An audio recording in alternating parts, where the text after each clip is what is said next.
आज का विषय है पोस्टमार्टम एग्जामिनेशन, मरणोत्तर शव परीक्षा।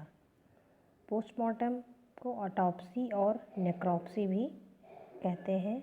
पोस्ट का अर्थ होता है आफ्टर और मॉर्टम का मतलब होता है डेथ। तो postmortem PM examination is examination of the dead body. Autopsy auto मतलब सेल्फ, ऑपिस मतलब व्यूइंग ऑफ द बॉडी, स्वतः बॉडी की, यहाँ पे बॉडी से मतलब डेड बॉडी से है, एग्जामिनेशन करना। नेक्रोस डेड बॉडी, ओपिस टू व्यू और examine the dead body. PM examination में भी मेडिको लीगल, जिसे चिकित्सा विधिक पीएम कहते हैं, क्लिनिकल या पैथोलॉजिकल या साइंटिफिक नैदानिक, वैज्ञानिक या वैकारिक पोस्टमार्टम एग्जामिनेशन। जो मेडिको लीगल पीएम होता है वह फॉरेंसिक एक्सपर्ट या मेडिकल ऑफिसर द्वारा, इन्वेस्टिगेटिंग ऑफिसर जिसे आरक्षी अधिकारी कहा जाता है, कि रिक्वेस्टेशन पर सत्य और असत्य के विवेचन में लॉ और कोर्ट न्यायालय की सहायता पहुंचाने के उद्देश्य से किया जाता है। Is no question of consent from relatives, इसमें रिलेटिव से किसी तरह के कंसेंट या अनुमति लेने की आवश्यकता नहीं होती है। जो क्लिनिकल और या पैथोलॉजिकल पीएम होता है, is done by a team of forensic, pathology and clinical expert. इसमें डेड बॉडी के जो रिलेटिव्स हैं उनके टू क्लोज रिलेटिव्स का कंसेंट लेना अनिवार्य होता है, और यह पीएम साइंटिफिक या एकेडमिक पर्पस से कॉज ऑफ डेथ जानने के लिए किया जाता है। तो पीएम दो प्रकार से हो सकते हैं, मेडिको लीगल पीएम और क्लिनिकल पैथोलॉजिकल पीएम। इंडिकेशंस या purpose of medico legal PM. सब परीक्षा के उद्देश्य क्या हैं, पोस्टमार्टम की क्या आवश्यकता है। To establish the identity of the deceased, मृत व्यक्ति की पहचान सुनिश्चित करना। To know the cause of death, मृत्यु के कारण का पता करना। To know the manner of death, मृत्यु के प्रकार का पता करना। Whether the death is natural और अननेचुरल, मृत्यु प्राकृतिक कारण से हुई या अप्राकृतिक कारण से। If unnatural, whether suicidal, homicidal और एक्सीडेंटल। यदि अप्राकृतिक कारण से है तो आत्महत्या है, परहत्या है अथवा दुर्घटना है। जिस श्रेणी के अंतर्गत आता है तो उसकी जांच करना। इफ़ होमिसाइडल, यदि परहत्याजन्य है तो if any traces are evidence has been left to help establish the crime of apprehend the criminal। यदि परहत्या केस है और उससे संबंधित जो साक्ष्य हैं, जो घटनाक्रम को प्रमाणित करने वाले हैं, उनके चिन्हों को खोजना जिससे क्रिमिनल को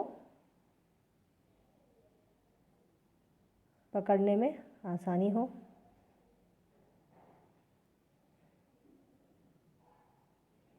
to establish time since death, मरने के बाद बीते समय का अनुमान लगाना। In case of newborn, नवजात शिशु के मामले में, वेदर स्टिल बॉर्न, क्या मृत जन्मा, डेड बॉर्न और लाइव बॉर्न, सजीव पैदा हुआ यानी लाइव बॉर्न था कि डेड बॉर्न था, कि गर्भाशय में ही उसकी मृत्यु हो चुकी थी। ये सब इन बातों को जानना, उसकी एज जानना, कॉज ऑफ डेथ, मृत्यु हुए कितना समय बीत गया है। इन म्यूटिलेटेड रिमेन्स, स्केलेटन रिमेन्स और डीकम्पोज बॉडी, यदि छिन्न भिन्न अवस्था में अथवा अस्थि कंकाल अथवा सड़ा गला सब मिल रहा है तो वह वेदर ह्यूमन का है, मृत्यु का कारण क्या है, और टाइम सिंस डेथ, और मृत्यु के बाद कितना समय बीत चुका है।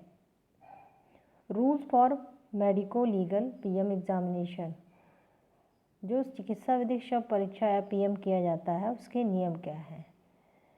एक नियम होता है जिसके आधार पर पीएम किया जाता है। पहला आता है परमिशन या authorization. No medico legal PM, कोई भी मेडिको लीगल पीएम बिना रिक्वेस्टेशन लेटर, जो कि इन्वेस्टिगेटिंग ऑफिसर, जो कि जांच कर रहा है, जो इन्वेस्टिगेटिंग ऑफिसर है, जिसे हम आरक्षी अधिकारी और जो पुलिस और मजिस्ट्रेट लेवल के होते हैं, उनके रिक्वेस्टेशन लेटर के साथ इंक्वेस्ट रिपोर्ट, जिसे पंचनामा और डेड बॉडी चालान, ये होना चाहिए, तभी मेडिकल ऑफिसर पीएम स्टार्ट कर सकता है। तो जो इंक्वेस्ट रिपोर्ट होती है, जिसे पंचनामा कहा जाता है, inquest report which provides details about identity of the deceased. इस इंक्वेस्ट रिपोर्ट में, जिसे हम मृत्यु समीक्षा रिपोर्ट कहते हैं, मृतक की पहचान, अपराध स्थल का स्थान, जहाँ पे उसकी डेथ हुई है वो उस जगह का नाम, place where the body was lying, जहाँ बॉडी पड़ी हुई मिली, कंडीशन, बॉडी किस कंडीशन में थी, पोजीशन, किस अवस्था में थी, उसके आसपास condition surrounding and the cause of death, उसके आसपास कंडीशन कैसी थी और मृत्यु का कारण। यह इन्वेस्टिगेटिंग ऑफिसर्स एंड विटनेस, साक्षी, जैसे पंचनामा यानी कम से कम मिनिमम 5 साक्षी होने चाहिए के द्वारा रिपोर्ट बनाई जाती है, जिसे हम मृत्यु समीक्षा की रिपोर्ट कहते हैं, ये होनी चाहिए। डेड बॉडी चालान, डेड बॉडी चालान यह मृत व्यक्ति का चालान होता है, जो कि आरक्षी अधिकारी इन्वेस्टिगेटिंग ऑफिसर द्वारा भरा जाता है। इसमें मृतक की पहचान होती है, मरने की तारीख और समय लिखा होता है, जहाँ से डेड बॉडी भेजी जा रही है वो होता है, जो पर्सन डेड बॉडी को लेकर आता है, डेड बॉडी को लेकर पुलिस कांस्टेबल आता है, उसका नाम अंकित होता है। आभूषण और जो भी ऑर्नामेंट्स हैं, कपड़ों की लिस्ट डेड बॉडी के साथ थी वो उसमें लिखी होती है। डेड बॉडी को पीएम के लिए भेजने का कारण भी अंकित होता है।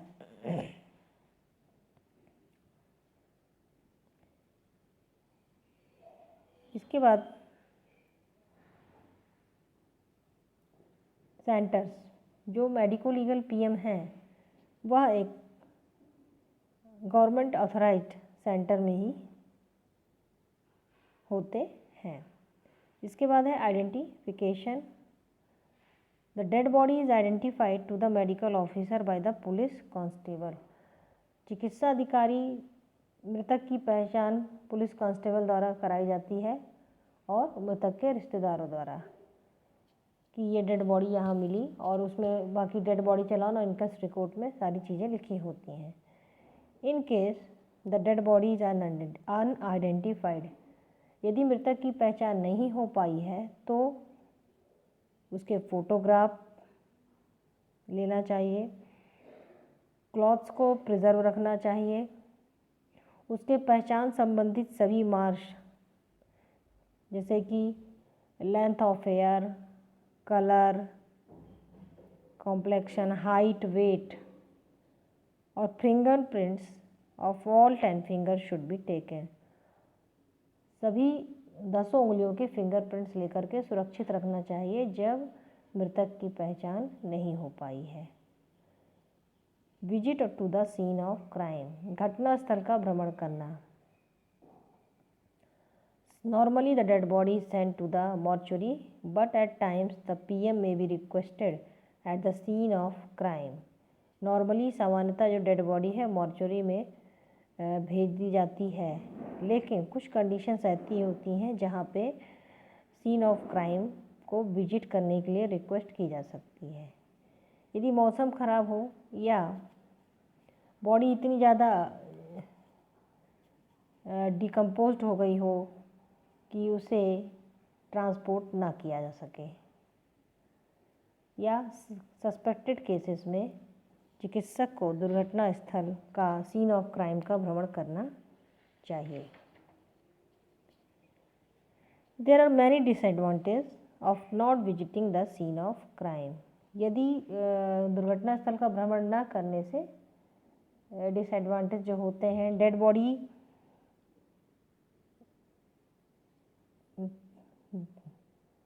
the surrounding of the body and circumstance of death are not known. Fresh injuries may be caused on the body and cloth during its transport. ताजी चोट हो तो बॉडी के ट्रांसपोर्ट के कारण हुई है या पहले से हुई है, and cause during it transport, यहाँ क्लॉथ नहीं कॉज है।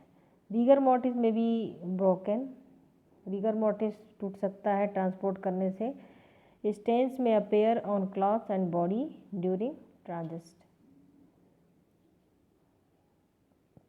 ट्रांजिशन में, ट्रांसपोर्ट में स्टेन्स वगैरह बॉडी में और क्लॉथ्स में मिल सकते हैं।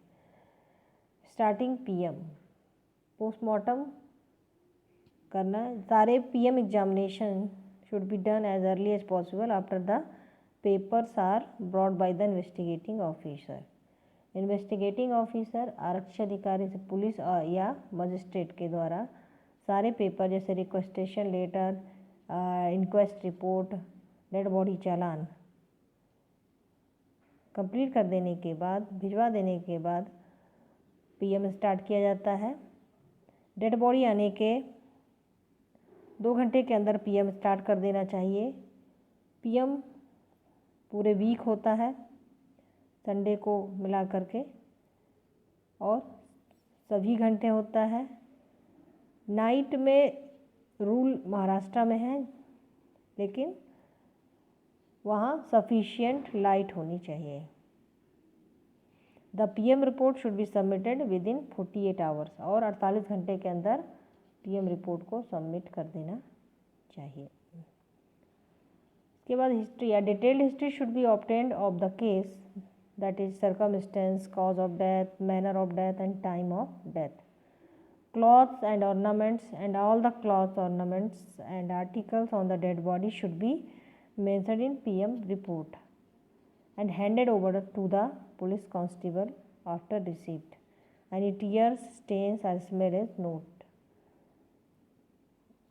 Dead body संबंधित cloths, ornaments, ये सारी चीज़ों को रिपोर्ट में मेंशन करके जो पुलिस कांस्टेबल जो डेड बॉडी को लेकर के आया है उसको हैंड ओवर कर देना चाहिए रिसीप्ट लेने के बाद। और यदि कोई टीयर स्मेल है उसको भी नोट कर देना चाहिए। ये सारे काम अब मेडिकल ऑफिसर्स के हैं, जो कि एक्सटर्नल एग्जामिनेशन के अंतर्गत आ जाता है। एक्सटर्नल पीएम एग्जामिनेशन में verification of injuries, the medical officer should verify the injuries note bye the investigating officer. Investigating officer द्वारा जो बॉडी में, डेड बॉडी में जो इंजरीज़ के मार्क्स नोट किए गए हैं उसको मिलाना चाहिए। इन केस ऑफ ग्रॉस डिफरेंस, यदि मेडिकल ऑफिसर पीएम करने वाले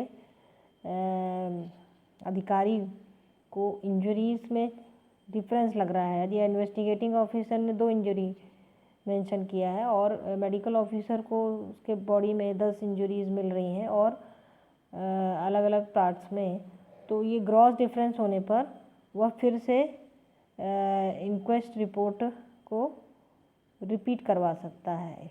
अब इसमें यहाँ पे जब रिपीट इंक्वेस्ट होगी तो वह मजिस्ट्रेट के द्वारा होगी। इसके बाद सस्पेक्टेड केसेस में या हाई प्रोफाइल केसेस में ऐसा मिलता है।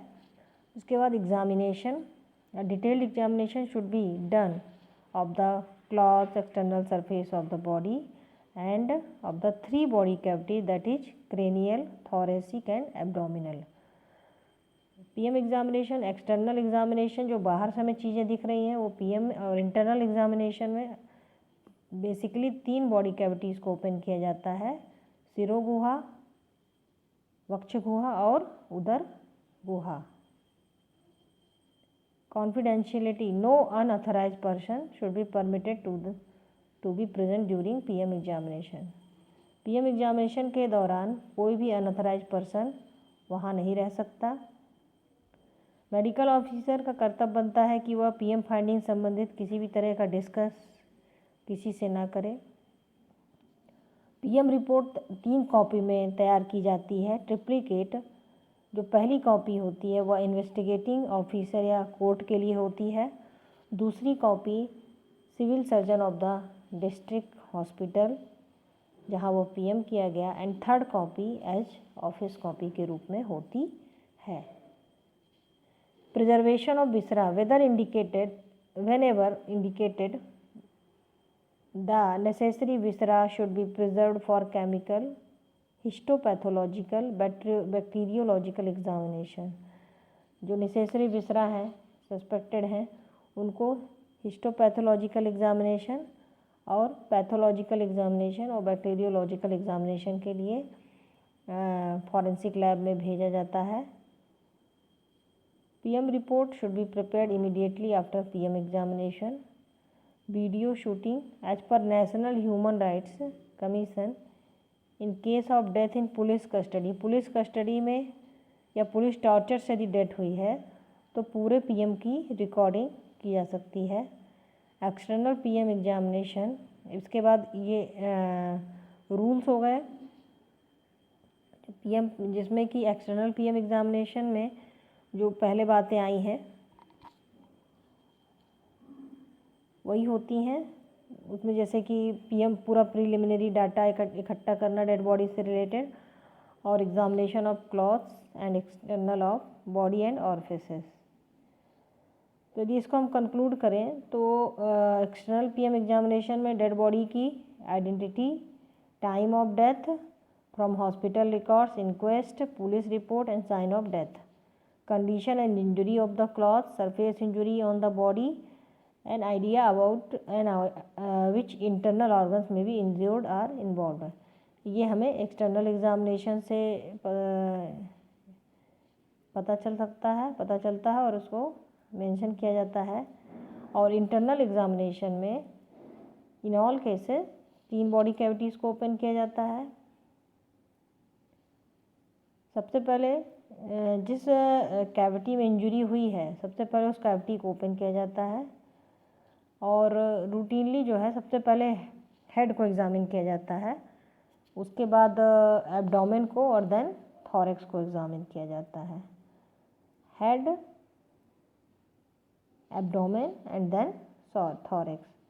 पार्ट 2 में इंटरनल एग्ज़ामिनेशन का डिटेल होगा, तीनों कैविटीज़ को कैसे ओपन किया जाता है और कैसे एग्जामिनेशन किया जाता है। Thank you so much, keep watching.